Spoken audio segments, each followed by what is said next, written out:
নবম শ্রেণীর গণিতের প্রশ্ন কাঠামো ও মানবন্টন প্রকাশ। তো আজকের ভিডিওটিতে আমরা এই যে বিষয়টা আপনারা দেখতে পাচ্ছেন, শিরোনামটা দেখতে পাচ্ছেন, নবম শ্রেণীর গণিতের প্রশ্ন কাঠামো এবং মানবন্টন প্রকাশ করা হয়েছে এবং কি রয়েছে এই মানবন্টনে, কীরকম হবে আপনাদের পরীক্ষা 2024 সালের এবং কীরকমভাবে আপনারা এই যে মার্কশিট তৈরি হবে, কিভাবে আপনারা এই পরীক্ষাটা দিবেন।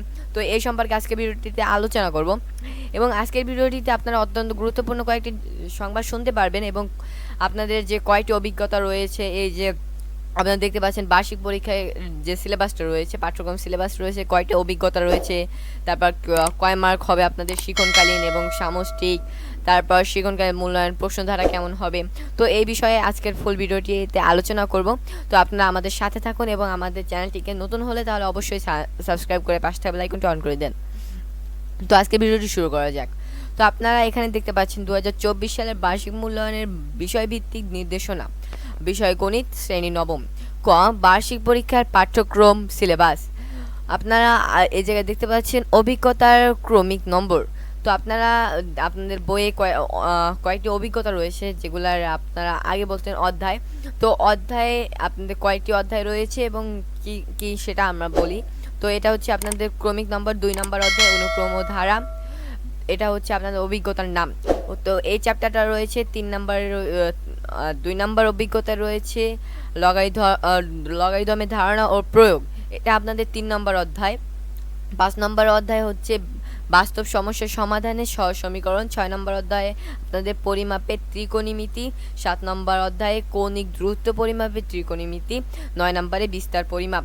তো এই যে অভিজ্ঞতাগুলো রয়েছে, এই অভিজ্ঞতাগুলো কিন্তু আপনাদের যে বই রয়েছে, বইয়ের এই ক্রমিক নাম্বার অধ্যায়গুলো অভিজ্ঞতাগুলো থেকে এগুলো সংকলিত এবং এগুলো আপনাদের বার্ষিক পরীক্ষায় থাকবে। তো তারপর আমরা মূল্যায়ন যে কাঠামো সেটা দেখি। তো শিক্ষণকালীন থেকে 30% মূল্যায়ন করা হবে এবং সামষ্টিক থেকে 70% মূল্যায়ন করা হবে।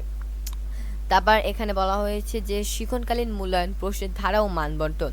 তো আইটেমের নাম এই জায়গায় বলা হয়েছে অ্যাসাইনমেন্ট, ব্যবহারিক কাজ, নমুনা প্রশ্ন। প্রত্যেক শিক্ষার্থী বাড়িতে টবে একটি করে চারাগাছ রোপণ করবে। রোপণের পর চারাগাছটির দৈর্ঘ্য মাপবে।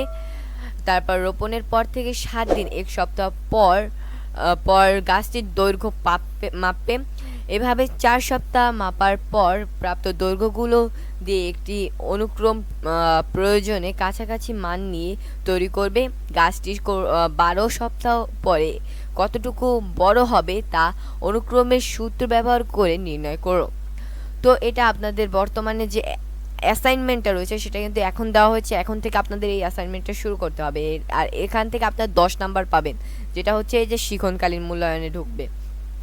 তো আপনারা কিন্তু 10 নাম্বার এখান থেকে পাবেন এবং এই যে দেখতে পাচ্ছেন আপনারা অনুসন্ধানমূলক কাজে রয়েছে, ইনভেন্টরি ওয়ার্ক এর রয়েছে, নমুনা প্রশ্ন রয়েছে। প্রত্যেকে আলাদাভাবে তোমার শ্রেণীর যে কোনো 10 জন শিক্ষার্থীর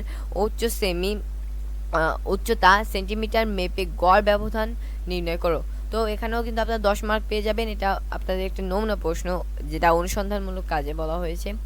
তো শ্রেণীর কাজ, যেটা হচ্ছে আপনাদের শ্রেণীর কাজ, পাঠ্যপুস্তকে সন্নিবেশিত একক ও দলগত কাজ ছক পূরণ। তো নবম শ্রেণীর গণিত পাঠ্য বইয়ের 148 নং পৃষ্ঠার একক কাজটি শ্রেণীর কাজ হিসেবে ব্যবহার করা যায়। তো আপনাদের যে খালিঘরগুলো বই দেওয়া রয়েছে, এই খালিঘর বই কিন্তু আপনাদের অনেক কাজে লাগবে। তো খালিঘরগুলোও কিন্তু আপনাদের পূরণ করতে হবে। এখান থেকে আপনারা 10 মার্ক পাবেন। মোট শিক্ষণকালীন থেকে এই 30 মার্কটা আপনাদের পেয়ে যাবে। তো এখন আসি আমরা ষান্মাসিক মূল্যায়ন যেটা রয়েছে, সেই ষান্মাসিক মূল্যায়নে এটা আপনাদের কিন্তু গুরুত্বপূর্ণ, কিন্তু আপনারা মাথায় রাখবেন অভিক্ষার ধরন লিখিত। তো আপনাদের এই যে সামষ্টিক যেটা রয়েছে এটা কিন্তু আপনাদের লিখতে হবে। আইটেমের নাম, নৈবিত্তিক প্রশ্ন এবং বহু নির্বাচনী প্রশ্ন, এক কথায় উত্তর যেটা আপনাদের দিতে হবে। তো 2 নাম্বার হচ্ছে সংক্ষিপ্ত উত্তর প্রশ্ন। 3 নাম্বার রচনামূলক প্রশ্ন। 3টি অংশ থাকতে পারে সংক্ষেপে।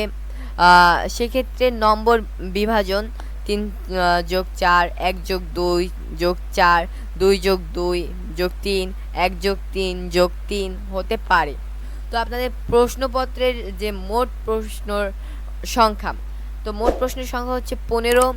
এই যে নৈবিত্তিক এবং বহু নির্বাচনী প্রশ্ন হচ্ছে আপনাদের 15 এবং প্রশ্ন আর এক কথায় উত্তর হচ্ছে 10 নাম্বার। তো উত্তর দিতে হবে আপনাদের 15 মার্কের এবং এক কথা প্রকাশে আপনাদের 10 মার্কের উত্তর দিতে হবে। মোট নাম্বার হচ্ছে আপনাদের 15 এখানে, আর নিচে হচ্ছে 10। তো একটা করে আপনাদের প্রত্যেকটি প্রশ্ন হবে এক মার্ক করে। তো তারপর সংক্ষিপ্ত উত্তর প্রশ্ন হচ্ছে আপনাদের 13 মার্ক থাকবে এবং প্রত্যেকটি প্রশ্ন থেকে আপনাদের মোট একটা প্রশ্নর মান হচ্ছে 13। তো দুটি প্রশ্ন আপনাদের দিতে হবে, 26 মার্ক আপনারা এখান থেকে পাবেন। তো তারপর রচনামূলক প্রশ্ন থাকবে আপনাদের, প্রত্যেকটা প্রশ্ন থেকে আপনাদের 7 মার্ক করে দেওয়া হবে এবং 7টি প্রশ্ন থাকবে, আপনাদের মোট নাম্বার থাকবে 49, সেটা আপনাদের এই জায়গায় দিতে হবে। এটা হচ্ছে রচনামূলক প্রশ্ন। তো এখানে প্রশ্নের সংখ্যা হচ্ছে কিন্তু 10টা, তো সেখান থেকে আপনাদের 7টা প্রশ্ন উত্তর দিতে হবে। তারপর আসি ও নাম্বারের কাঠামো মোতাবেক নমুনা প্রশ্ন। তো এখানে একটি আপনাদের নমুনা প্রশ্ন দেওয়া রয়েছে, এই যে নমুনা প্রশ্নটা আপনারা দেখতে পাচ্ছেন। তো এই নমুনা প্রশ্নের আলোকেই কিন্তু আপনাদের এটা দিতে হবে। তো আপনারা যদি চান নমুনা প্রশ্নটা দেখতে, তাহলে অবশ্যই আপনারা আমাদের চ্যানেলের ডিসক্রিপশন বক্স চেক করবেন, তাহলে আপনারা নমুনা প্রশ্নটা পেয়ে যাবেন। আর যদি কেউ চান আমরা এই নমুনা প্রশ্নের উত্তরটা আপনাদের জন্য কারেকশন করে রাখবো। তো আপনারা অবশ্যই ভিডিওর কমেন্টে জানাবেন যে নমুনা প্রশ্নের উত্তরটা আপনাদের প্রয়োজন কিনা। আপনারা যে এই নিউজটা দেখতে পাচ্ছেন না, এই নিউজটা কিন্তু আপনারা আমাদের ভিডিও ডিসক্রিপশন বক্সে অবশ্যই পেয়ে যাবেন। তো আপনারা ভিডিও ডিসক্রিপশন বক্স চেক করবেন, যেখান থেকে আপনারা এই নিউজটা ডাউনলোড করতে পারবেন। ধন্যবাদ সবাইকে, আল্লাহ হাফেজ, আসসালামু আলাইকুম। এটা আপনাদের জন্য অত্যন্ত পরিমাণে গুরুত্বপূর্ণ। তো আপনারা আপনাদের ফ্রেন্ড যারা আছে তাদের কাছে এই ভিডিওটি শেয়ার করে দেবেন। আল্লাহ হাফেজ, আসসালামু আলাইকুম।